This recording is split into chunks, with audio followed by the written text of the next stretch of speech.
Gangs Get Into Your Systems by Ryan Bowman. Ryan Bowman serves as the VP of Solutions Engineering at ThreatLocker, an Orlando-based cybersecurity firm providing zero-trust endpoint security. Ryan is an IT and security professional with 20-plus years of experience as an MSP and IT services provider. He's dedicated to assisting partners in understanding the zero-trust architecture and successfully implementing zero-trust security solutions to protect organizations from cyber attacks. So please welcome Ryan Bowman.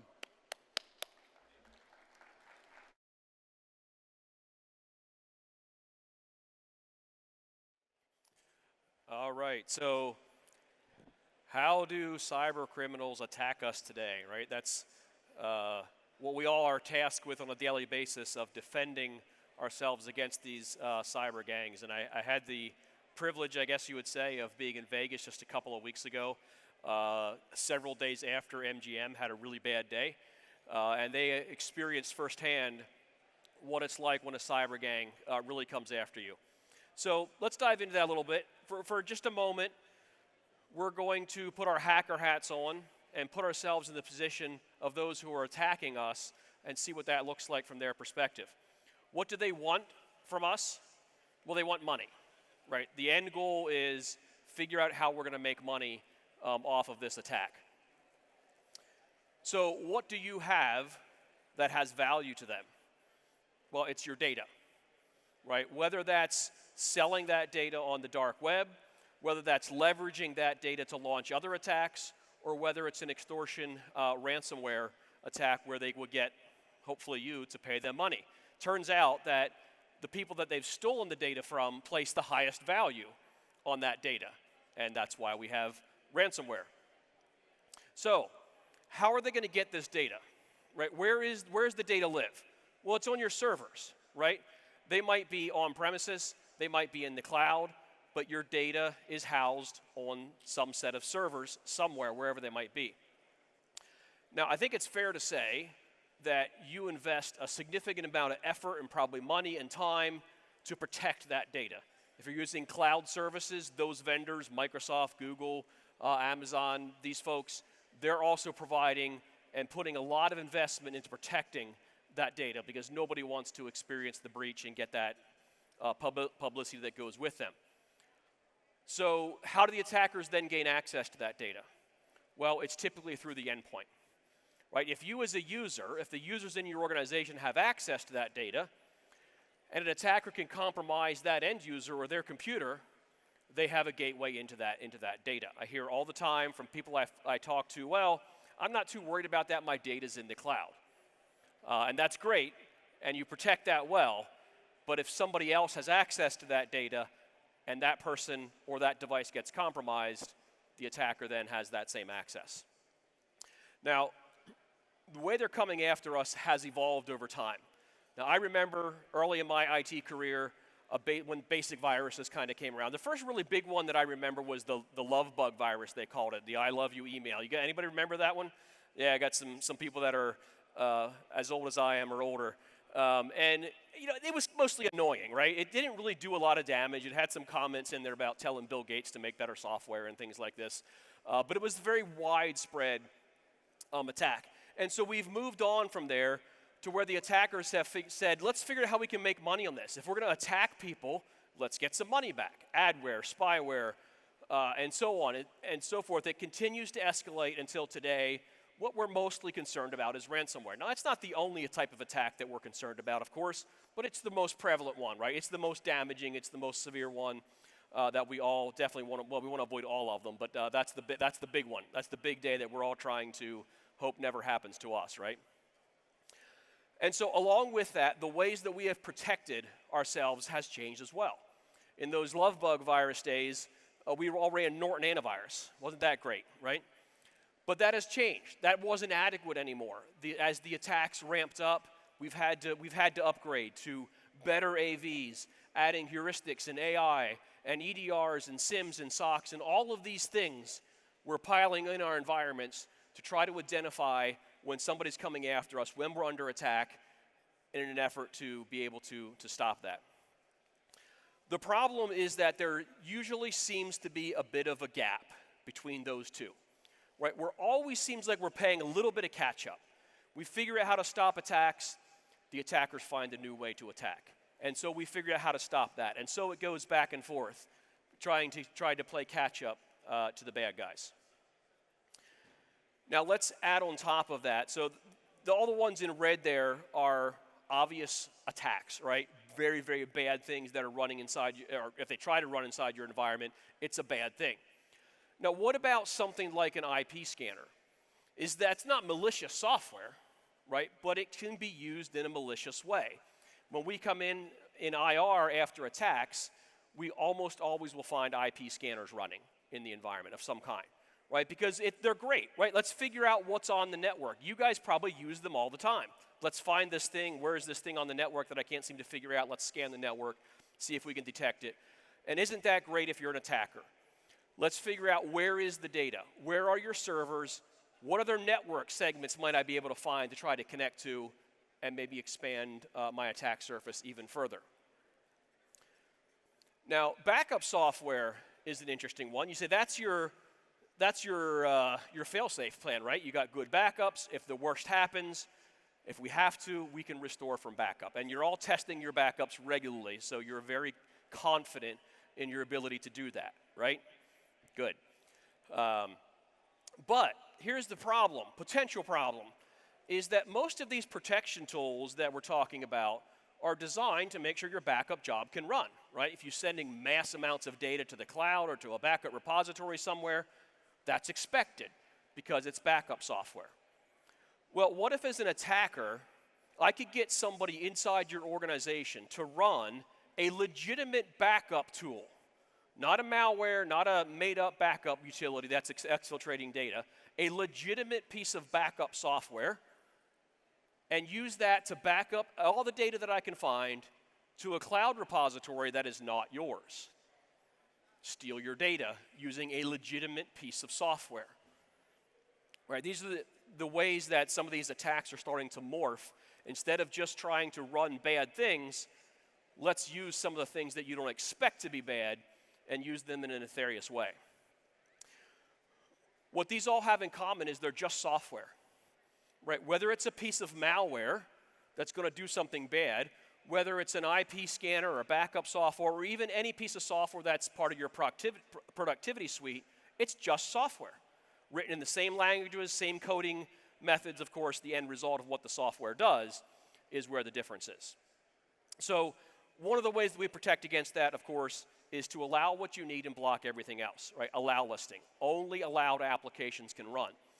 And this has to do with more than just the malware stuff. All the time, we see a ton of remote access tools inside of our customers' organizations when they begin to onboard and look at their security posture.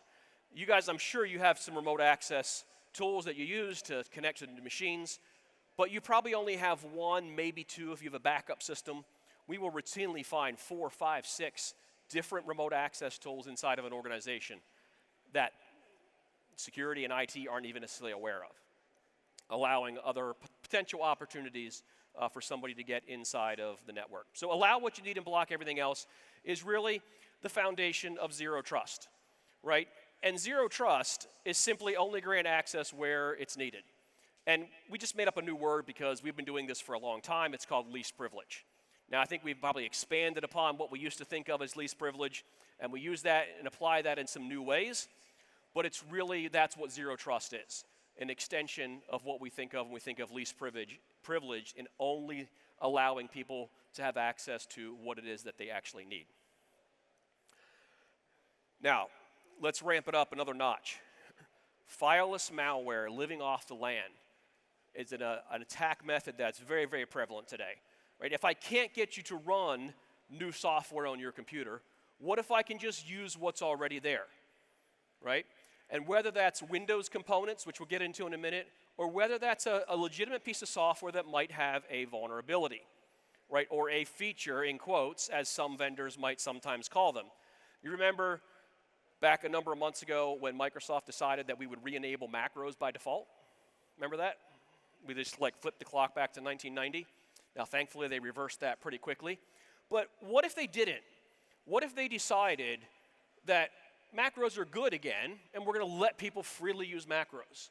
Are you going to stop people from using Microsoft Office? Probably not. Maybe you will eventually, but you can't do that overnight, even if you do. And so we have this ongoing problem. Log4j is another great example. Sorry to bring up all your horror stories right from the last year, but that was a problem, and it was unique in nature because you didn't have ultimate control of that situation. Even when Log4j had patches, you couldn't do anything about it because it was not a standalone piece of software you were using. It was a part of other pieces of software that you used, and so you had to wait for that vendor to update their software and use the new version of Log4j to apply those fixes, right? What if the vendor that you were using didn't really think it was that big of a deal, and they didn't dedicate the resources to do that? You're stuck running a piece of software that you know has a security problem, and you can't do anything about it. Right? This is what we have to protect ourselves against, whether it's that or whether it's those 0 days and they get discovered for the first time. I'm going to show you a quick example of one of these. Pick on Microsoft a little bit today. That's probably okay, right? Felina. You guys remember this vulnerability maybe 6 months ago or so? If I said 6 months, it means it's probably a year. It's usually how my time frames work. But this was a really simple exploit, and I'm going to show you what this looks like. So it's just a little click through. What happened was this became announced that this was a known vulnerability, and we said, hey, let's see if we can figure out how easy it is to take advantage of this vulnerability. And it took one of our mid-tier support folks about 10 minutes to exploit this vulnerability. And this is what it does. So just follow the clicks here. So we get a user to open a Word document. Do you think you can trick people in your organization to open a Word document that's not legitimate? Yeah, probably, right? So Word's going to open. Notice Word appears to crash instantly. The user didn't click on anything, right? There was no links. There was no enabling macros. There was nothing the users had to do. They simply had to open the document. So the troubleshooter's running here. This is going to fix all of our world's problems. There you go. PowerShell.exe runs. And now we can use PowerShell to do, well, whatever it is we want to do, right? Now what we did was we actually went out to the internet, downloaded an executable, and ran it on this machine. Now thankfully ours just is an executable that says, haha, you lose. But that really could have been just about anything. So I know you can't read that on the top there, but that's an encoded version of the code that it took to exploit this. Very, very simple. Was not difficult at all, right? And how many of you have Office in your environment? Most of you, right? So there was a window of time there that you were susceptible to an attack through Microsoft Office and over which you had zero control until Microsoft, released that patch.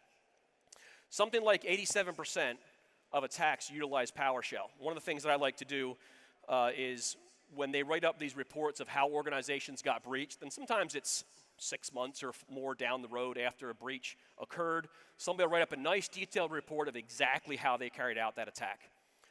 Read through some of those sometime and try to find one that doesn't involve PowerShell. Right? They almost all get to PowerShell at some point through some method, and they try to run scripts. The native PowerShell commands are extremely powerful.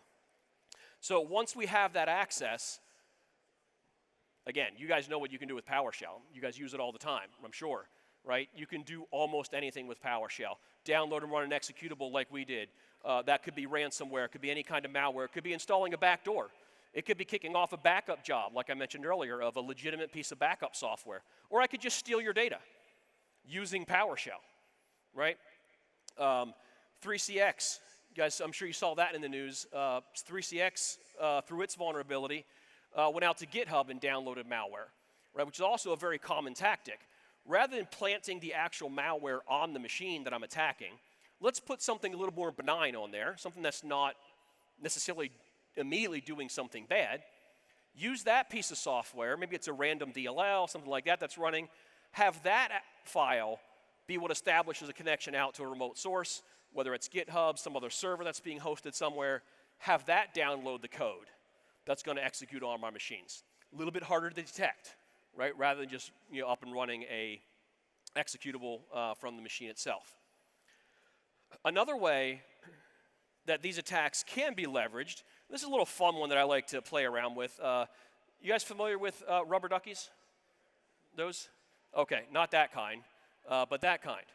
I actually have one right here. I know you probably can see that as well as I can see you with these bright lights. But this looks like your common everyday USB flash drive, right?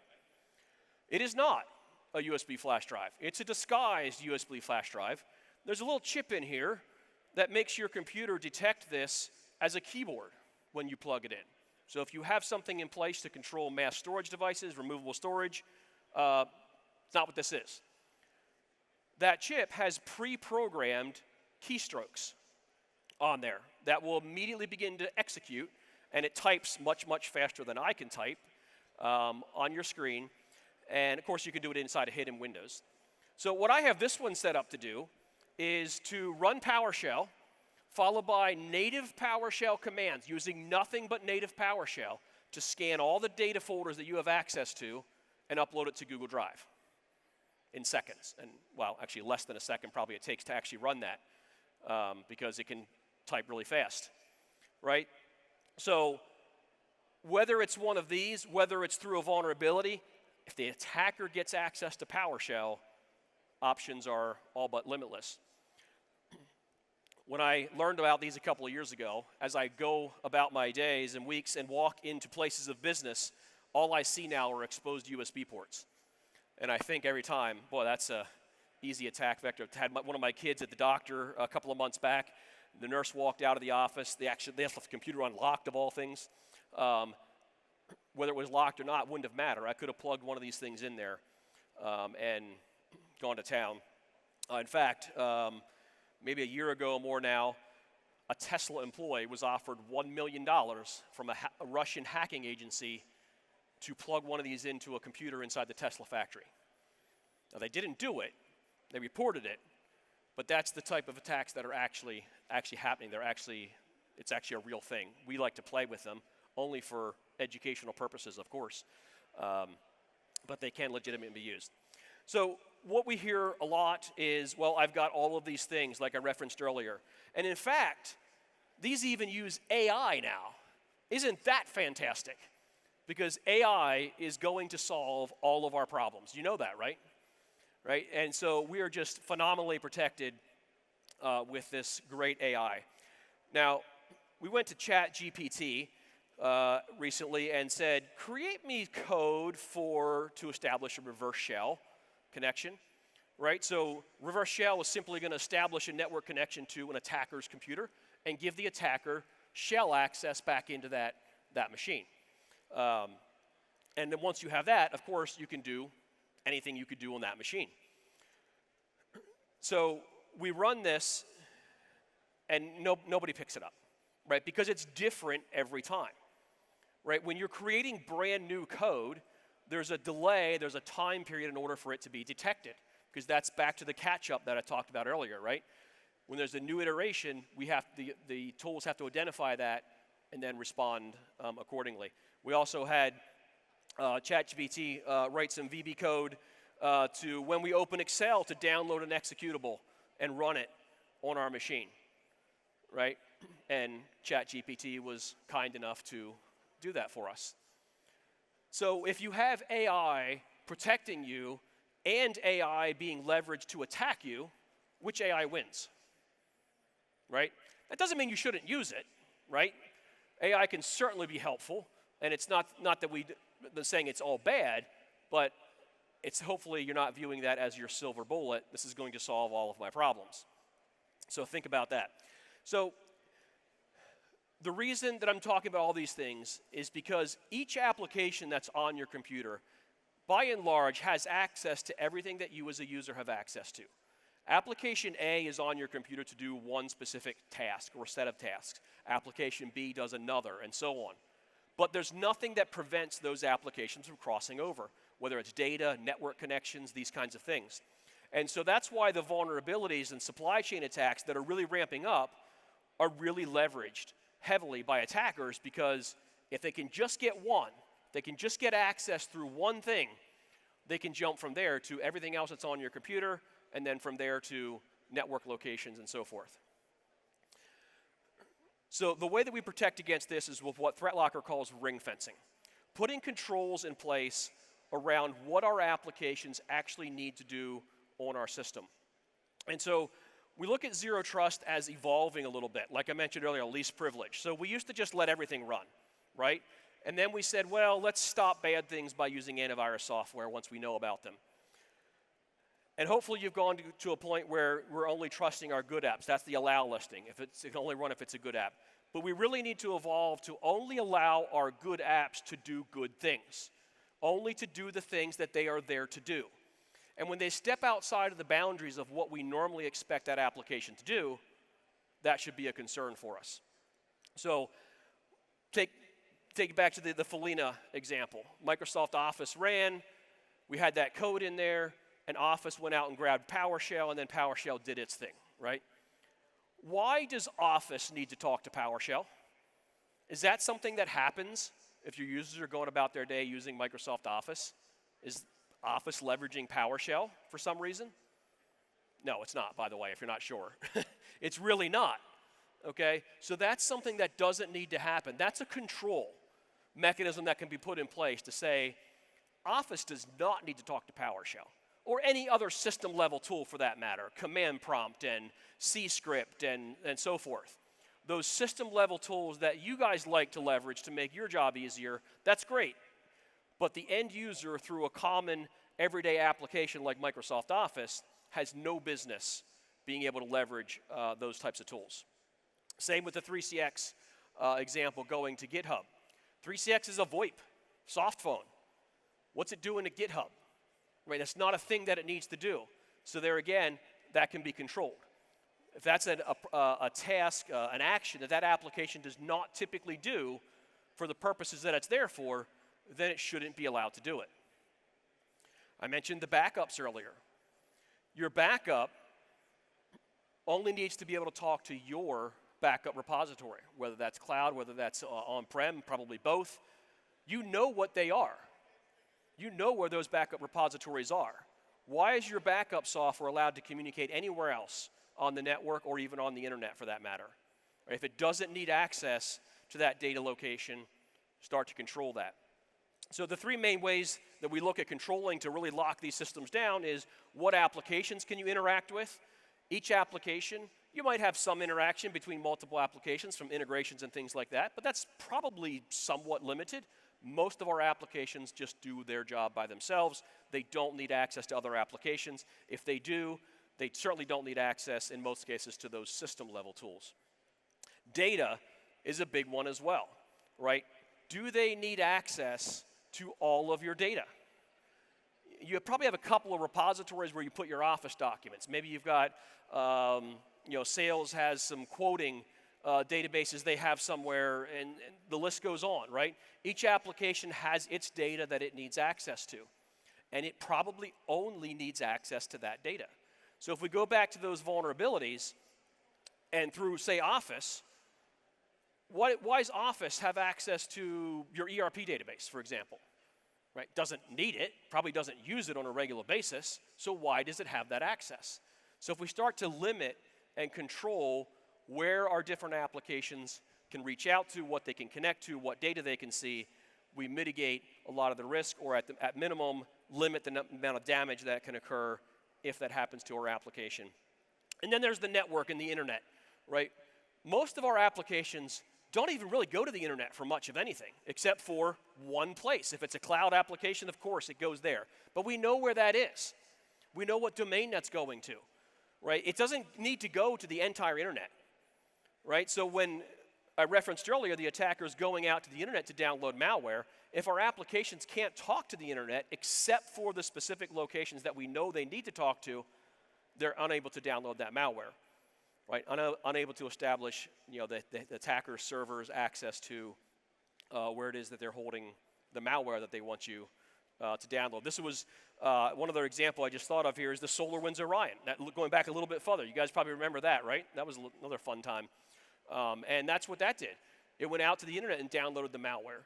And if that was controlled, if that application didn't have access to the entire internet, if it only had access to SolarWinds and your environment that you were managing, the attack is foiled. So it's about putting controls and limiting the reach and the access that each application has so that when that 0 day, when that vulnerability happens, it can't spread to the areas that it wants to. So I referenced earlier all of these security tools that we have in place, and we should, of course, right? We want to detect as many threats as we can. Most of you are probably doing security awareness training. It's almost mandated for most of us anymore, right? And you should, right? If people don't click that Word document that we send them because something looks fishy about the email, then the attack stops right there. We don't even have to rely on everything else that we have in place. But I think we also all recognize the fact that we probably aren't going to get 100% success right there, right? There are people who are going to click even though they've been trained. And quite honestly, some of the scams are so well done that any one of us could fall for them on a bad moment, right? Even a good moment, perhaps, when they're really well crafted. And so we want to look at controls, right? And putting these boundaries in place around our applications, our network, our data, all of the resources that we have, limiting the ability for these applications to get there in the event that the detections may fail. So allow listing, if you haven't looked at this, or if you have done this in the past, I know it's been a difficult technology for a lot of organizations, particularly if you don't have unlimited resources to throw at a project like that. I urge you to take a fresh look at that. It's not as difficult as it once was. There's a lot of things that have been done to make that a lot easier, a lot more manageable, even for small and mid-sized organizations. Talked about ring fencing, zero-day exploits. The overhead is not what you might think in enabling these controls, because these things don't really change. Once we figure out what they are, once we identify your backup locations and where we're talking on the internet with different applications, by and large, they don't change. Yeah, an update might come along and maybe there's some new things going on that we'll account for, but by and large, those are not things that occur on a daily, weekly, even monthly type of basis that you have to worry about. And it reduces the overhead in EDR. We hear this over and over again when they implement our technology, is suddenly the EDR isn't throwing as many flags as it once did, because all of those things that the EDR sees as maybe being suspicious never happened in the first place, because they just got shut down. So rather than saying, oh, it reached out to a weird website, maybe you want to check that out, we just didn't let it go to the website. Right now you don't have an alert that you have to deal with on the EDR side and chase down. So if you look at a lot of these security organizations, I'm sure you use these as resources to figure out what your security posture should be. What are the things that I should be doing to protect my organization? Right, NIST, CIS, all of these they all have their different areas that they focus on, different ways that they present the data. But if you look at them, these concepts, of course, of zero trust and controlling our applications are rapidly rising on the list of highest priorities inside of most of these security standards. So if you haven't taken a look at some of those newer techniques, it's probably time that we do that, right? So just to wrap up, I'm going to give you a quick overview of the ThreatLocker endpoint protection platform. I talked mostly about allow listing and ring fencing today. We do also have an elevation control product, which is a privileged access management. Right, so hopefully we don't have too many people out there that still have admin level access on their machine. Sometimes there's some scattered ones because they run a unique application that requires it or something of that nature. And the elevation controller really allows you to remove that hurdle, right? Giving you the ability to elevate a specific application and not a user. So the user can still perform any administrative level access tasks that they might need to have access to, but they don't have local access on their machine to do the other things that they're not supposed to do. Storage control, in addition to some of the data access that I talked about, the other component of that is the ability to control USB removable media. Like the flash drives, even though, like I said, this one's not a flash drive, but you should control flash drives. The amount of data that can walk out of your company on a flash drive is phenomenal today. You know that, gigs and gigs of data on something that I can slip in my pocket, right? And so we should be thinking about that from an insider attack perspective, or even sometimes it's not even malicious, right? User copies data to take it home and then lose the flash drive. Guess what? Your data is now in the wild for somebody to pick up and access that. We also give you a full visibility into who's accessing your data, who's reading and writing to certain files, And so you get that visibility. If somebody deleted a file, you can actually see who deleted it, when they deleted it, what application they used to delete it. So if you need to restore that from backup, it can probably save you some research time there. Now, I did talk about network control and controlling where our applications can go and what they can talk to. We've added an interesting piece here where we allow you to create firewall roles based on threat locker identities, or what we would call objects. Right, so I can make a role in my environment that says you can only access the file shares on this server if your computer is running a threat locker agent. Right, so now if a foreign device comes into your network, just cut off completely at the network layer. Can't access anything. User brings their personal device in. Right, they have credentials. If they can get on the network somewhere, maybe to the Wi-Fi or plug in an empty port that's not protected, right? They can log in and gain access to that data through a device that you have no idea what's on there, right? And so we can cut that off at the network layer, blocking off IoT devices, right? If you don't have them VLANed off completely, you got some random IoT devices on that network, and we know they're all really well protected, right? So we can protect the ability from an attack to perhaps jump from one of those. Now, Ops is a brand new product for us. And this is the one piece that goes on to the detection side of that triangle that I showed you earlier. While we're pretty confident that we're going to block all of these things that shouldn't be happening in your environment, if they happen and we have to block them, you might like to know about that, right? Maybe an indicator that you are under attack. Even if we stop the attack, you might want to try to figure out why you're being attacked and where the attack is coming from. And so Ops allows you to do that. Create alerts, even isolate machines, take them completely off the network, turn on a policy to block access to a machine, a lot of different things that you can do there. And Configuration Manager is a little bit of an overlap with group policy. So we run into a lot of organizations that maybe have a subset of machines that aren't Active Directory joined anymore with all the remote workers and all the flexibility that has brought. And so if you're missing some of those controls, or even Azure AD doesn't have all of the granular group policy stuff that on-prem AD did. And so if you'd like to get some of those controls back, we offer that as well as some other controlling aspects like what social media can you access webmail, personal webmail while you're at work, and bypass all those great email protections that you've put in place for your organization. Those types of controls can be implemented as well. And then also brand new is what we're calling Community, which is a combination of threat locker, security experts providing policy approaches to protect your environment. So when a new threat emerges and becomes known, our team will create a response to that so you can easily apply that and say, hey, this is how this attack gets carried out. These are the indicators of compromise. We're going to alert you if any of these kinds of things happen. And down the road, we'll probably be allowing even our customers to be able to share information back and forth with one another. Thank you for your time. I appreciate it. I think I have a couple of minutes left. Is there any questions? I'd take a couple of questions if there are any. I either put you to sleep or answered all your questions. So thank you very much for your time. We do have a booth out back. If you have questions that you didn't want to ask here, come see us at the booth. Thank you very much.